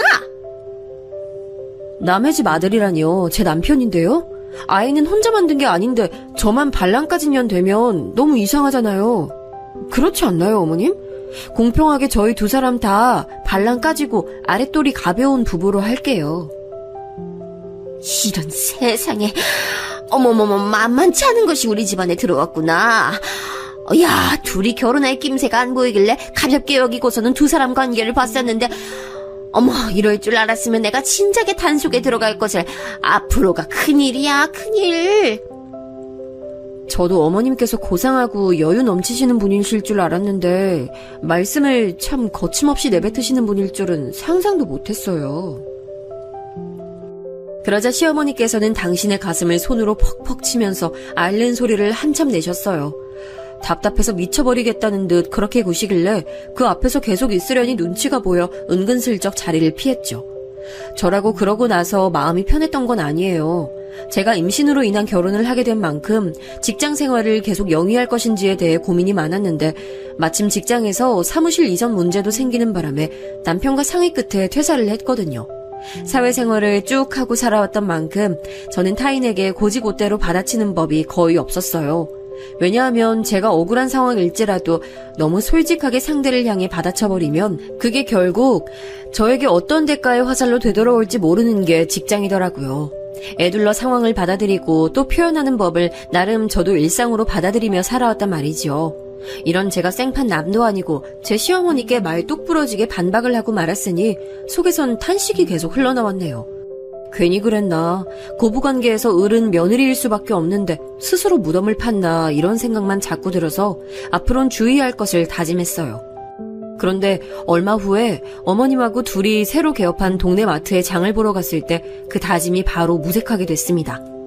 된장찌개에 넣으면 좋을 애호박을 미리 사두려던 참이었는데 제가 기다란 것을 집어들자마자 시어머니께서 제 손등을 찰싹하고 세게 때리신 거예요. 찌개거리 미리 구입한다고 했으면서 애호박을 왜 이걸로 사? 저기 옆에 있는 동그란 게 찌개에 넣는 애호박인 걸 이날 이때까지 너는 모르고 산 거야? 아, 그렇구나. 생각해보니까 동그란 애호박이 찌개에 넣으면 더 맛있는 것 같아요. 아휴, 제가 미처 구분을 못하고 그냥 살 뻔했네요. 근데 어머님, 이렇게 긴 호박도 그냥 찌개에 넣으면 되긴 하지 않아요? 어디 식당에서 보니까 그렇게 하던데요. 그런 데는 저렴하게 단가를 맞춰야 하니까 그런 거라고 대충 생각을 하면 되지. 너는 안 해도 될 말을 왜 하고 난리야. 아우 참. 어미 없이 자라서 이런 방면에 영 부족할 게 뻔하니까 내가 걱정이 안 될 수가 없네. 뭐라고요? 아, 갑자기 제가 엄마 없이 자랐다는 거랑 무슨 상관이 있다고 그런 말씀을 꺼내세요. 어머님, 저 조금 서운해지려고 해요. 온전치 못한 부모 아래서 자란 것들은 꼭 이런저런 하자가 하나씩은 있기 마련이니까 내가 걱정을 안 할 수가 없어서 한마디 한 것뿐이야. 충분히 할 만한 얘기를 했건만 넌 뭐 단박에 기분 상했단 티를 그렇게 팍팍 내고 그러냐. 아유 피곤해. 시어머니께서는 제가 손잡이를 쥐고 있었던 쇼핑카트의 바퀴 부분을 발로 퍽퍽 2번 연달아 치시더니 휙 돌아서셨어요. 다음 코너로 빨리 가서 나머지 장을 보자는 신호셨는데요. 저는 제가 끌고 있었던 카트를 시어머니가 발로 그렇게 걷어찬 게 너무 기분이 나쁘더라고요. 매너 없는 행동이라는 생각이 들었고요. 그래서 착잡한 심정으로 시어머니 뒤를 따라가서 나머지 장을 보고 있는데 계산대로 다가가면서 시어머니께서는 저를 보시더니 깊은 한숨을 푹 내쉬셨습니다. 너는 어른 앞에서 표정 관리 좀 제대로 할 수 없니? 아니 누가 보면 초상집에서 갓 상 치르고 나온 줄 알겠어. 나한테 시비 걸겠다는 거야 뭐야? 시비라뇨. 전 그럴 의도 전혀 없었는데 어머님이 먼저 과한 언사를 하셨잖아요. 카트도 발로 세게 치셨고요. 과한 언사 같은 소리 하고 있네.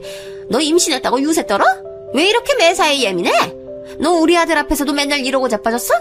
내가 너를 발로 찬 것도 아닌데 카트 이것 좀 걷어차기로써니 그걸 문제 삼는 거라는 거 자체가 황당하네. 시어머니께서 앙칼진 목소리로 저에게 일가를 날리셨고 주변 사람들이 이쪽을 힐끔힐끔 다 쳐다봤어요. 심지어 계산하시던 계산원분들도 손길을 잠깐 멈추시고 시어머니와 제 쪽을 보시더라고요. 창피함에 얼굴에 열이 확 오르는 느낌이어서 시어머니께 뭐라고 반박을 하려다가 그냥 다물었습니다. 제가 입 다물고 가만히 있으니까 시어머니께서는 옳다 싶으셨는지 이런 지적을 남기셨어요. 이제부터는 어른이 말씀하시면 그저 경청이나 하고 네 알겠습니다 어머님, 네 죄송합니다 어머님, 앞으로 잘하겠습니다 어머님 이렇게만 대답하면 되는 거야. 알아들어? 괜히 이러쿵저러쿵 하는 소리는 대답으로 하지도 마라. 아유 내가 이런 당연한 것도 알려줘야 하고. 아유. 네, 알겠습니다.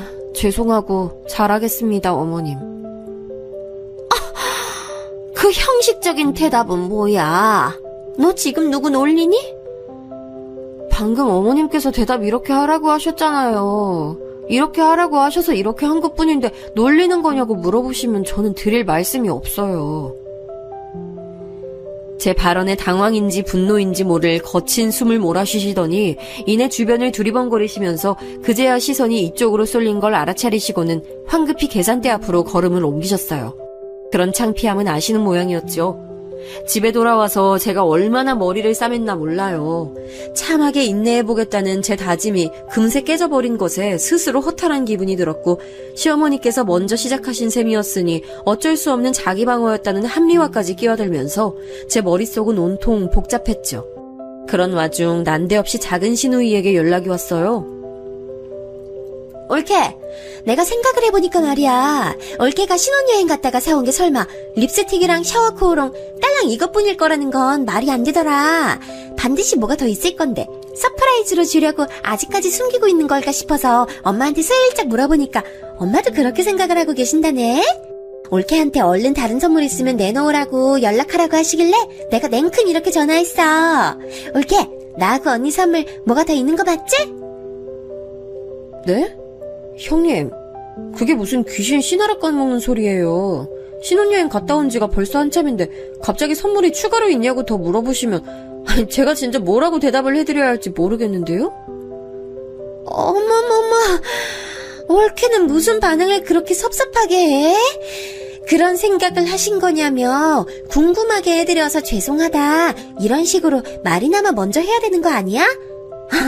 우리 엄마가 괜히 올케 보고 사람이 너무 차갑고 인정머리 없다고 하는 게 아니었네.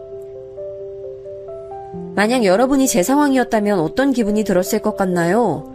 참고로 급하게 서둘러서 한 결혼이니만큼 신혼여행지도 미리 예약하는 가격보다 좀 비싸게 갈 수밖에 없었어요. 그래서 가족 친지구 지인이구 간에 저희 부부에게 굳이 선물 사오지 말고 그저 좋은 시간만 보내다 와라 이렇게 말을 해주는 분위기였습니다. 특히 남편은 그 의견들을 곧이곧대로 수용하려고 했고요. 하지만 제가 진짜로 아무것도 안 사가면 나중에 어떤 후환이 닥칠지 모른다는 생각이 들어 몇 가지 선물을 샀었는데요. 시누이들 몫으로 샤넬 립스틱하고 당시 유행했던 미국 할리우드 스타가 만든 샤워 코어링을 구매했었죠. 분명 받았을 때 엄청 좋아하는 반응들이었던 건 기억이 나거든요. 근데 시간이 지나서 갑자기 그때 선물들이 너무 약소했다고 정말 뭐가 더 없는 거냐고 물어온 거예요. 형님, 사실은요. 그때 오빠가 아무것도 사지 말자고 자기 누나들한테는 절대 한 푼도 쓰지 않을 거라고 오만 난리를 쳤는데 제가 굳이 빡빡 우겨서 립스틱하고 샤워 코어롱 샀던 거예요. 그래서 저는 한동안 이걸로 오빠 눈치를 봤고요. 아무튼 그래서 추가 선물 없었던 거 맞아요. 상황이 이래서 더 사올 수 없었던 점 너그럽게 이해 좀 해주세요. 뭐라고 올게? 세준이가 그런 말을 했었단 말이야? 걔 미친 거 아니야? 난 신혼여행 갔다가 비싼 젤리 세트 사줬었는데 그 녀석이 자기가 받은 걸 생각 못하고 적반하장이었네? 작은 시누이가 금세 뒤집어져서 분개를 하더라고요. 제가 말에 양념을 치긴 했지만 남편이 아무 선물도 사지 말자고 강력 주장했던 건 분명한 사실이었기에 찔리진 않았습니다. 갑자기 제 남편 욕을 한참 하던 작은 시누이는 돌연 민망해졌는지 헛기침을 하면서 이런 사실을 실토했어요. 아무튼 그랬구나. 아니, 난 우리 엄마가 아무래도 올케가 자기 시댁 식구들 너무 우습게 여기는 것 같다고. 그러니까 신혼여행지에서 선물도 작은 걸로 사온 거라면서. 아니, 진짜 우습게 보는 게 아니라면 선물 따로 더 사다 놨을 거라고. 나한테 연락하셔서 그런 말씀하시니까 정말 그런가 싶은 생각이 확 들어서 올케한테 물어본 거야. 생각해보니까 내가 순간적인 감정에 휩쓸려서 좀 성급했네. 도저히 예사로 넘길 수 없는 내막이었죠. 작은 시누이가 스스로도 아차 싶었는지 전화를 휙 끊어버리는 바람에 제가 뭐라고 꼬치꼬치 캐물어 볼 수가 없었네요. 아니 어쩐지 제가 결혼하고 나서 일부러라도 시누이들하고 애써 접점을 안 만들려고 노력을 다했건만 작은 시누가 갑자기 저한테 전화해서 선물 얘기를 들먹이는 게 너무 뜬금없었죠. 그런데 시어머니께서 사주었던 거예요. 진짜 황당해서 뭐 이런 일이 다 있나 싶었고 일단락 됐으니까 넘기려고 했어요. 그런데 그 이튿날 이번엔 큰 시누이에게 연락이 온 거예요. 올케, 내가 웬만하면 참고 살려고 했는데 생각할수록 섭섭한 것 같아서 차라리 말을 하고 넘어가는 게 나을 것 같더라고. 올케 어떻게 신혼여행지를 그 좋은 데로 갔다 오면서 자기 시조카 애들 선물은 하나도 안 사올 수가 있었어? 난 부스러기 하나 내가 쓸 건 바라지도 않는데 우리 애들 거 안 사온 건 너무 섭섭하더라. 제가 생각이 짧았던 것 같아요, 형님. 아시다시피 경황 없이 급하게 결혼 진행하다 보니 신혼여행 가자마자 긴장이 풀려서 미처 그런 생각까지 못했네요. 너무 죄송해요. 지금이라도 성의 표시 꼭 해드릴게요. 그래? 우리 엄마가 올케는 자기 친정만 챙기고 시댁은 가족이라고 생각 안 하는 사람이라고 하도 그러길래 나도 덩달아 기분이 좀 상했었는데 올케가 단박에 이렇게 나와주면 내가 또 할 말이 없어지네. 알았어, 고마워 올케.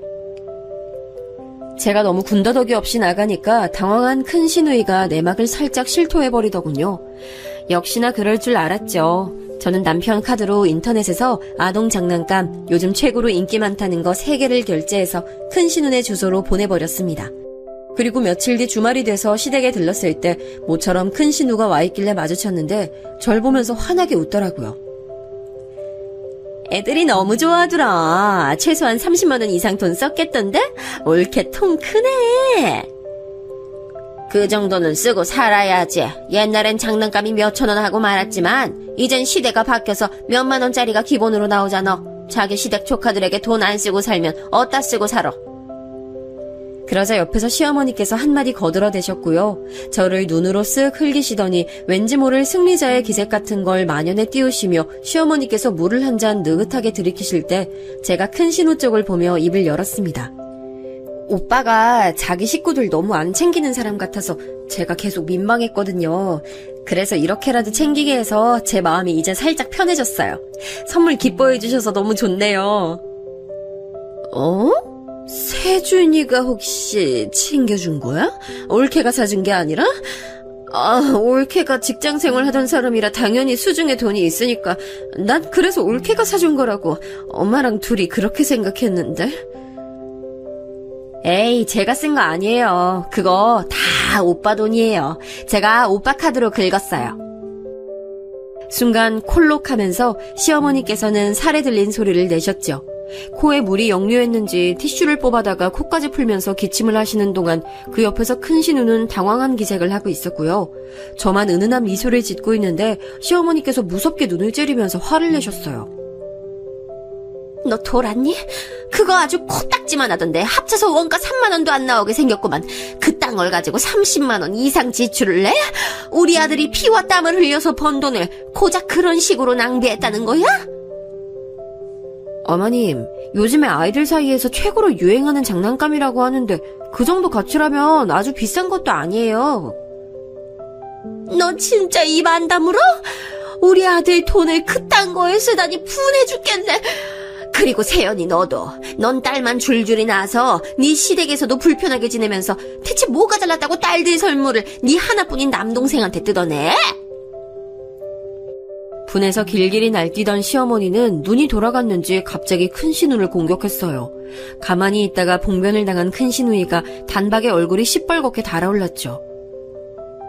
엄마, 내가 내 시댁이랑 어색하게 지내는 걸 왜 지금 들먹이셔? 그리고 그놈의 아들 사랑 짜증나서 죽을 것 같아요. 내가 이날 이때까지 엄마를 가장 많이 챙겼는데도 엄마 맨날 결국은 세준이 타령이야. 그리고 엄마는 어린 손녀들보다도 다 큰 아들 하나를 더 위하시잖아. 그러더니 큰 신우가 한참 옥신각신하면서 시어머니와 말다툼을 벌였어요. 저는 뱃속 아기가 소란에 불편해할까봐 멀찍이 베란다로 나가 있었네요. 이윽고 큰 신우가 씩씩거리며 짐을 챙겨서는 시댁을 빠져나갔고 시어머니께서는 손으로 당신의 가슴을 치며 말씀하셨어요. 너 앞으로 우리 아들 돈 함부로 쓰지 마.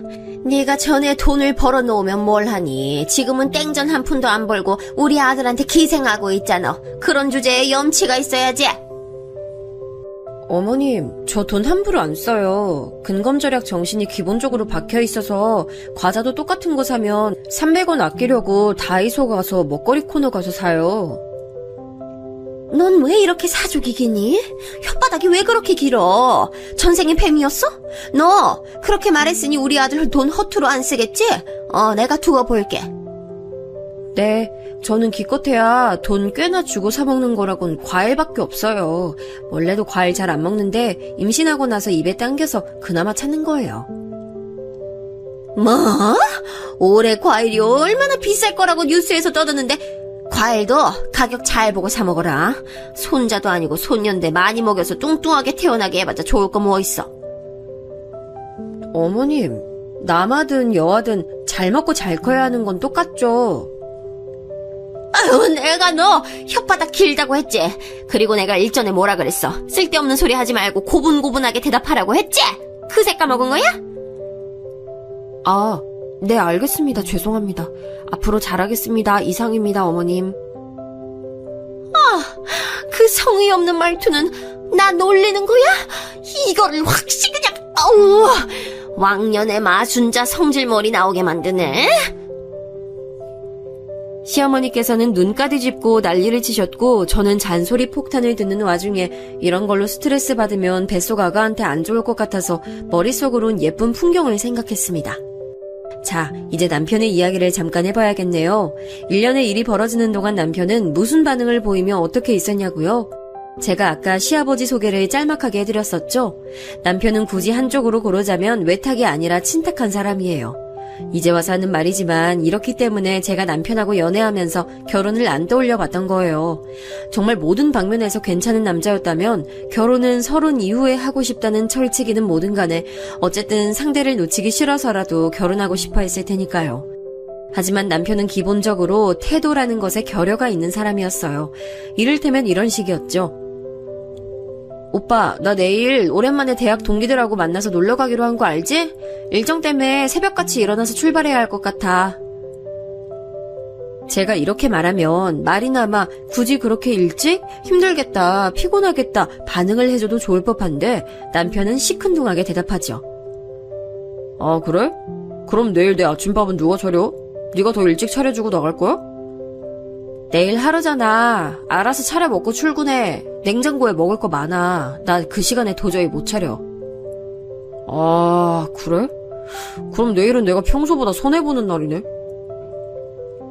딱 이런 식으로 계산하고 말했어요. 정 떨어지게 만드는 스타일이라고 해야 할까요?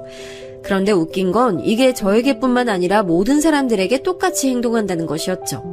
30만 원 선물 사건 때문에 큰신우가 시어머니와 갑자기 싸웠다고 했죠. 그 일이 있고 나서 무슨 집안일로 남편하고 큰신우가 통화할 일이 있었어요. 그런데 큰신우가 일전에 그런 일도 있고 해서 좀 울컥했나 봐요. 너는 편애만 받고 자란 녀석이 뭐 그렇게 불평불만이 많아? 네가 이득 보고 자란 게 많으면 그만큼 희생을 할 줄도 알아야지. 넌 사람이 어떻게 받을 생각만 내도록 할 수가 있어? 누나, 내가 나 편애해달라고 그런 것도 아니잖아. 엄마랑 아버지가 누나들보다 내가 더 좋다고 하는데 그걸 내가 무슨 수로 말려? 굳이 말려야 될 이유도 없고. 누나가 나한테 이러는 거 이해 안 돼. 너는 말뿐이나마. 그래, 어렸을 적을 떠올려보면 나 때문에 누나들 많이 속상했었을 거야. 이렇게 해줄 순 없니? 아니, 그게 나 때문이 아니라니까? 통화 음량이 커서 저한테도 그 내용이 다 들렸는데 제가 괜히 큰신우한테 얼마나 민망했나 몰라요. 그저 말이나마 맞아 누나 이런 소리가 큰신우는 듣고 싶었던 모양이었는데 남편은 정말 매정했습니다. 그 이후로 자꾸 제 안에서 큰신우가 신경 쓰이더라고요. 집안의 장녀로서 희생하며 살아온 부분도 분명 많았을 텐데 결국 사랑과 관심을 독차지한 건 막내 아들이었으니까요. 그래서 제가 고민 끝에 용기를 내서 신우들에게 먼저 안부 문자를 하기 시작했습니다. 별 내용은 아니었고 그냥 좋은 하루 보내시라는 정도가 다였죠. 그런데 처음에는 어색하게 알았다고 답장만 하고 말았던 시누이들이 시간이 좀 지나면서 웃는 표식도 같이 보내주는 등 조금 변화를 보이더라고요. 용기를 내길 잘했다는 생각이 들었네요. 저는 예정일보다 나흘 이르게 출산했어요. 살면서 친정엄마를 애절하게 떠올려 본 적이 없었는데 아이 낳고 나니까 왜 그렇게 생각이 났는지 몰라요. 형제자매도 없는 제 곁에 친정아빠가 찾아와 묵묵히 계셔주신 것이 큰 위안이 됐습니다. 워낙 표현이 없으시고 말수도 적으신 분이라 저에게 딱히 말씀을 주신 건 아니었지만 존재만으로도 좋았어요. 이래서 가족은 가족이라는 생각이 들었네요. 반면 출산 후에 시어머니께서는 궤변을 늘어놓아 저를 놀래키셨고요. 우리 아들 닮아서 콧대가 어여쁘네. 아우, 특히 눈매, 요 눈매가 딱 우리 아들이야. 우리 손녀가 효녀라서 자기 엄마 안 닮고 자기 아빠만 닮았네. 제가 눈이 가로로 시원하게 트여 있고 남편은 눈이 세로로 동그란 눈입니다. 그런데 가로로 긴 눈매를 보면서 자꾸만 우리 아들 타령을 하시니까 기가 막혔죠. 어머님, 아기는 저 닮았는데요? 오빠는 쌍꺼풀도 없잖아요. 저는 있고요. 얘 좀 봐라. 우리 집안 유전 받아서 아기 눈이 예쁜 건데 너 무슨 소리를 하니? 아기를 보면 은은하게 내 눈과 비슷한 느낌이 나지 않아? 어머님은 쌍꺼풀 그거 수술하신 거잖아요. 전 자연산이에요. 수술했다고 해서 그게 자기 유전자에 새겨지진 않아요. 그러니까 아기는 제 눈을 닮은 거예요. 아까 복도에서 저희 친정아빠 보셨죠? 아빠도 쌍꺼풀 진하시잖아요. 저희 집안 유전이에요. 저도 모르게 와다다 반박을 하고 말았어요. 시어머니께서는 목부터 이마까지 피부가 빨갛게 달아오르셔서 씩씩거리셨지만 대꾸는 못하셨고요. 너무 심했나 싶어서 제가 아차 싶었지만 사실 저도 참고 참다가 말을 꺼낸 거였습니다. 출산한 저를 향해서 수고했다라는 말씀 한마디 안 해주시는 시어머니 때문에 저도 은근히 기분이 상해 있었기 때문이죠. 그런데 제가 와다다 반박했던 것 때문에 시어머니께서 많이 타격을 입으셨나 봐요. 그 이후로 저에게 날이 선 분위기를 드러내시는 것 같았는데 아니나 다를까 몸 추스르고 제가 일상으로 돌아온 지 얼마 안 됐을 때부터 저를 엄청 갈궈대셨습니다. 하루에 기본 5-6번은 아기 사진이며 동영상이며 알아서 네가 보내야 하는 거 아니야? 난 그렇다고 쳐. 집안 방구석에 들어앉아있는 네 시아비는 산송장 취급이야? 뭐라도 네가 알아서 보내야 도리에 맞는 거지. 아버님께서 한 번도 그런 요구를 안 하셔서 생각을 못했어요. 네, 죄송합니다. 앞으로 잊지 않고 보낼게요. 제가 아기 돌보면서 집안일까지 놓치지 않으려다 보니 정신이 좀 없었네요. 그런 사족은 또 왜 다는 거야? 하여간 너는 학습이라는 게 안 돼. 정신이 없었다고 알아달라면 하소연하는 거야 뭐야. 너 앞으로 꼬박꼬박 잘 보내놔. 내가 두고 보마. 진짜 귀찮아서 그렇게 하기 싫었는데 이걸 안 하겠다면서 댈 핑계가 도저히 없어서 그냥 수긍하고 말았네요. 남편은 그때 회사 일이 무척 바빠져서 3주간 거의 매일 야근을 했는데 저 진짜 혼자 아기 보느라 시부모님께 때마다 정성스런 사진과 영상 보내느라 힘들어 죽는 줄 알았어요. 피골이 상접했던 제가 유일하게 반가워했던 연락은 친정아빠였죠. 솔직히 그 이전까지는 왠지 어색한 부녀관계라고 생각했는데 아기 낳고 심리적으로 가까워진 느낌이었어요.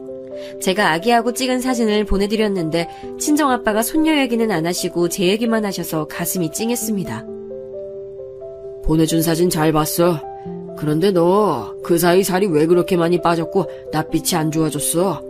잘 쉬지도 못하고 잘 먹지도 못하는 모양인데 다음에 내가 가서 아기 봐줄 테니까 넌 좀 쉬어야겠다.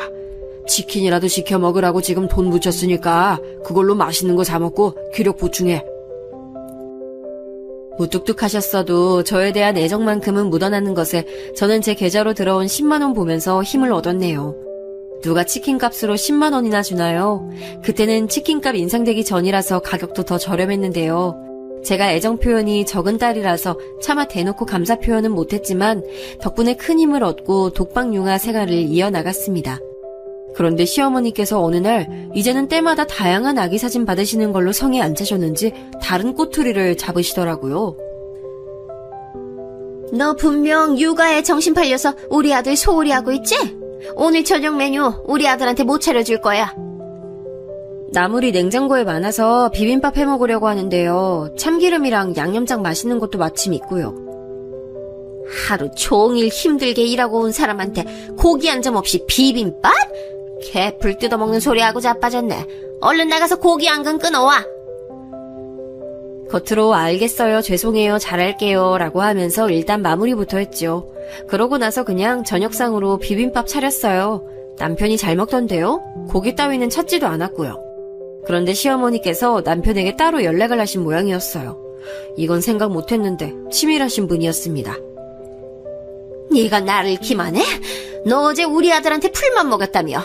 이제 너를 도저히 못 믿겠다. 앞으로 차리는 끼니마다 사진 찍어서 나한테 보내. 너무 싫었는데 그냥 뒤집어 엎을 거 아니면 우선은 꼭 신용이라도 하는 게 나을 것 같아서 그래. 그런데 제가 차리는 걸 보시면서 시어머니께서는 썽에 안 차셨나 봐요. 며칠 뒤 시어머니께서 직접 만든 반찬을 가져다 주시겠다고 하시는 걸 거절할 도리가 없었네요. 그런데 설마 그 당일에 바로 오실 줄은 몰랐어요. 손녀 아기를 보고 싶어 하신 저희 친정아빠가 방문하신 참이었거든요. 그런데 때마침 저희 딸아이가 그때 곤히 자고 있었어요. 해올 수 없으니까 저희 친정아빠가 옆에서 가만히 지켜보셨고요. 그런 와중에 시어머니께서 오신 거였는데 당황해서 맞이하고 보니까 반찬뿐만 아니라 웬 국 얼린 것도 가져오셨더라고요. 내가 진작 사골국을 크게 한 솥 끓여서 올려놨었지. 이거 바로 냉동실에 넣어 올려놓을 테니까 때마다 해동하면 돼. 감사해요, 어머님. 그런데 오빠가 국은 별로 안 좋아하던데요? 내가 그런 건 네가 말 안 해줘도 당연히 알아. 어디서 나를 가르치려 들어. 몸부신용으로 먹으라고 주면 우리 아들은 군말 없이 먹는 편이니까 그렇게 하면 돼. 파 쫑쫑 썰어서 같이 주는 거 잊지 말고. 집에 대파는 있니? 네, 사다 놓은 거 있어요. 그럼 사골국 내놓을 때마다 제가 대파도 안 잊어버리고 꼭 같이 준비할게요. 내가 널 어떻게 믿니? 대파 당장 가져와서 지금 바로 썰어놔. 갑자기 너무 피곤하더라고요. 그래서 저도 모르게 대파를 부엌 다용도실에 집어오면서 한숨을 크게 내셨어요. 그게 심기를 건드렸나 봐요. 순식간에 제게서 대파를 빼앗아 드신 시어머니는 그걸로 제 머리를 후리셨어요. 보자 하니까 이게 아주 그냥 걸핏하면 자기 기분 상한 티 팍팍 내고. 넌 네 부모가 너를 그렇게 가르치든 이따위로 굴라고 하든. 아이고 이를 어째. 이혼 가정이라서 온전치 않은 부모였기에 제대로 배운 것도 없었겠구나. 어머님, 정말 너무하시는 거 아니에요? 왜 이런 걸로 사람을 치세요? 그래도 이게 눈 똑바로 뜨고 지랄해대네. 이딴 불량품은 우리 집안 핏줄을 키울 생각하니 눈앞이 깜깜하다. 시어머니의 악담에 제가 드디어 눈이 휙 돌아가려던 찰나였어요. 순간 친정아빠가 돌연 등장하시더니 그대로 시어머니의 뺨을 짝 하고 치셨습니다. 대파가 부엌 바닥에 떨어졌고 저는 손으로 입을 틀어막은 채 얼어버렸죠. 집에 아빠가 계시다는 걸 제가 잠시 망각하고 있었다는 게 믿기지 않아서 놀라웠고 아빠가 생전 처음 보는 분노한 표정을 하고 계셔서 또한 놀라웠습니다. 맞은 뺨을 부여잡으신 시어머니께서는 아빠의 얼굴을 확인하시곤 경악하셨죠. 상상도 못하셨을 거예요. 설마 지금 집에 아빠가 계실 거라고는. 부모의 과오가 어찌 자식의 결함이 돼야 합니까? 아이, 듣자니 황당한 꼬투리를 잡으시던데 그러는 사부인께서는 바깥사돈하고 의사소통조차 제대로 안 하시는 거 아닙니까? 스스로도 자식들에게 모범되는 부모가 아니면서 뭐 그리 떳떳하세요? 친정아빠가 일가를 터뜨리자 시어머니께서는 당혹스러운 눈빛으로 입술을 꽉 깨물으셨어요. 그러더니 저를 슬쩍 째려보시더라고요. 그걸 보고 아빠는 코웃음 치셨고요. 우리 딸 그렇게 입 가벼운 사람처럼 보실 필요 없습니다. 딸뿐만 아니라 사위도 그렇게 말했으니까요. 마음 같아선 당장에 이혼시키고 싶은데 이혼한 부모의 운명을 물려주는 것 같아서 즉각 이혼하라는 말만은 지금 참고 있는 겁니다. 그러나 이대로 넘어가고 싶지도 않습니다. 우선 바로 건서방부터 오라고 해야겠군요. 예? 안 돼요. 우리 아들 지금 일하고 있을 시간이에요. 일에 지장 가면 안 된다고요. 이런 걸로 일 방해했다고 두고두고 저를 원망할 텐데 절대 안 돼요. 이보시오 사부인. 자식에게 원망 듣는 거 하나 무서우시면서 왜 며느리에겐 이토록 막대하십니까? 부끄러운 줄 아십시오. 그러자 시어머니는 고개를 떨구더니 갑자기 그대로 빠른 걸음을 내서 현관문 쪽으로 가더라고요. 설마 주랭랑을 치실 거라곤 예상 못했기에 현관문 도어락이 열리고 잠기는 소리가 났을 때 어이가 없었어요. 가타부타 말씀도 더 안 하시고 도망치실 줄은 몰랐네요. 부덕했던 나 때문에 네가 힘든 상황을 겪어왔던 거라 생각하면 가슴이 찢어지는구나. 그간 힘들었지? 내가 미안하다. 그렇게 말씀 안 하셔도 돼요, 아빠. 저 별로 힘든 일도 없었어요. 늘 묵묵하기만 하셨던 아빠가 애절하게 말씀하시는 것에 머쓱해진 제가 아무렇지 않은 척 대답을 했지만 불가항력적으로 눈시울이 뜨거워지더라고요. 그 자리에서 친정아빠하고 진솔한 대화를 많이 나눴어요. 그간 저희 부녀가 너무 의식적으로 대화를 피해왔다는 생각이 들더라고요. 아빠와 이야기를 나누는 시간이 너무 편안하고 좋아서 왠지 모를 감동이 들었습니다. 저는 그날 이후로 주 3일 아르바이트를 나갔어요. 적은 돈이라도 제가 버니까 그게 좋았고 사회생활을 한다는 것에서 에너지도 얻을 수 있었어요. 또래 아기 엄마들이 대다수인 취미 모임에도 일주일에 1회 나가게 됐고요. 이때마다 아기는 친정 아빠에게 맡겼습니다. 손녀를 엄청 예뻐하셔서 제가 맡길 때마다 한박 웃음을 지으셨죠. 친정아빠에게 이런 면모가 있을 줄은 이때 처음 알았네요. 이렇게 된 계기가 시어머니의 만행이었기에 남편은 저에게 불만이 있어도 말로 하지 못했습니다. 대신 자기 모친에겐 실컷 하더군요. 이게 다 엄마 때문이야. 난 집에 일찍 퇴근하는 날이면 바로 집밥부터 먹고 휴식 취하는 게 낙인 사람인데 엄마 때문에 내 와이프가 변심해서 아르바이트 나가고 모임 나가고 이렇게 됐어. 아니, 나 혼자 불 꺼진 집에 퇴근하는 요일이 있다는 게 얼마나 짜증나는 줄 알아? 그런데 이젠 장인어른 눈치도 보여서 와이프한테 그런 거 나가지 말라고 말도 못하고 엄마가 버려놓은 행각이 있으니까 난 입이 있어도 말 못하는 입장이고 하여간 이거 다 엄마 때문이야. 베란다에 나가서 통화하는 걸 제가 엿들었는데 언뜻 들어도 어이가 없더라고요. 다 큰 아들이 대뜸 무조건 엄마 때문이라는 타령이나 해대다니 제 남편이지만 솔직히 한심한 구석이 있다고 생각했어요. 시어머니께서 억장이 무너지실 법도 했죠. 너무 속상하셨는지 어느새 아예 들어누우셨어요. 편찮으시다는 이야기를 듣고도 안 가볼 순 없어서 주말에 갔었는데 자리에 누우신 채로 이렇게 중얼거리더라고요. 그 망할 게 우리 아들 기를 누르고 조종하고 있어. 며느리 잘못 들여서 내가 억울한 일 투성이라고. 일말에 시어머니에 대한 동정심이 증발하는 순간이었습니다. 그때 주말이랍시고 시댁에 함께 방문했던 시누이들이 생각지도 못한 반응을 보였어요. 엄마, 적당히 좀 하세요. 세준이 녀석 타고나길 아빠 닮아서 정없고 자기 자신만 위하는 성격이라고요. 걔가 엄마를 위해주기나 할 것 같아요? 아들 원망 받고서 그 원망을 며느리에게 돌리는 건 아니죠? 언니 말이 맞아요. 은혜 모르는 아들에게 집착하는 것도 이제 그만두시고 올케에게 이겨드시려고 용 쓰시는 것도 이제 그만두세요. 아이 태어났으니까 두 사람은 앞으로 부모 역할 잘하면서 성장해 나가는 것만으로도 바쁠 거예요. 그러자 시어머니께서는 믿을 수 없다는 듯 경악하셨어요. 물론 저 역시 시누이들이 그렇게 나올 줄은 몰랐기에 놀랐던 참이었고요. 시어머니께서 제 쪽을 응시하면서 이렇게 웅얼거리시더라고요. 아들을 빼앗아간 것도 모자라서 이젠 내 딸들까지 포섭하다니. 게다가 사돈께서 엄청 단호하고 무서운 면을 가지신 것 같고. 아유, 그래, 내 패배다. 완벽한 내 패배야. 인정하마. 그간 내가 미안했다. 의욕을 다 잃어버리신 듯 힘없이 고개를 가로저으시는 시어머니를 보며 저는 그저 멋쩍게 돌아섰습니다. 시누이들이 저를 옹호했던 것에는 남편도 놀란 듯 보였어요. 자기는 평생 누나들이랑 친하게 지내본 적이 없었으니까요. 그 후로 왠지 모르게 제 눈치를 살살 보기 시작하더군요. 저는 그 변화를 느낄 수 있었습니다. 친정아빠는 손녀 커가는 걸 보시는 재미에 맛을 들이셨고 부녀 사이가 점차 가까워졌어요. 제가 아빠하고 돈독하게 지낼수록 남편이 저에게 잘 대해주게 된 것 같은데 이건 제 착각이 아니라 사실이겠죠? 그제서야 결혼 생활하는 맛이 나더라고요. 점점 더 현재와 미래에 대한 확신을 갖고 살게 됐어요. 시간이 지날수록 시누이들하고 가까워졌는데 시어머니와는 뭔가 대면대면한 상태입니다. 그리고 어머니께서는 무척 심심하고 외로우신 상태이시기도 하죠.